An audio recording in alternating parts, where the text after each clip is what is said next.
Yan, good news nga mga idol. Yan, fourth quarter talagang nakontrol na ng Gilas Pilipinas ang laban. Yan, nasaktan pa dito si Scottie Thompson sa 5 minutes left ng fourth quarter.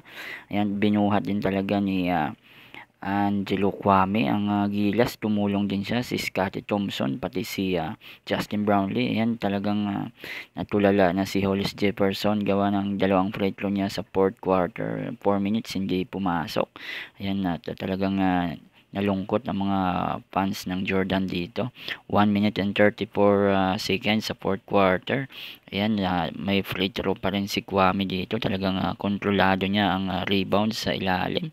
So ayun mga bro, so ginamit na ng oras dito ni Justin Brownlee para maubos na yung oras sa fourth quarter. Ayan, at halatang halata naman kay Coach Tim ko na relax na sila at alam na nilang mananalo na sila sa gintong medalya dito. Ayan, so nampa time out pa ang Jordan dito pagdating ng 1 minute na lang. So ayan, makikita sa crowd ng Pilipinas 55 seconds na talagang nagse-celebrate na sila, pati ang mga coaching staff, teammates, talagang ramdam na nila na sa kanila na yung gintong medalya. Ayan, humirit pa si Hollis Jefferson dito ng isang 3 points pero hindi pumasok.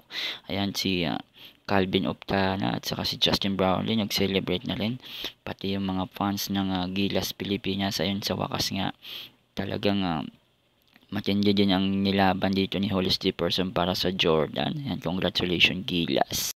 Grabe din ang pinagdaanan ng Gilas Pilipinas dito, idol, para makamit ang gintong medalya para sa Pilipinas.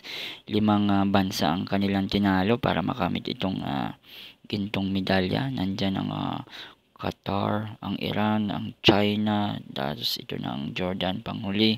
So napaka-deserve talaga nilang manalo.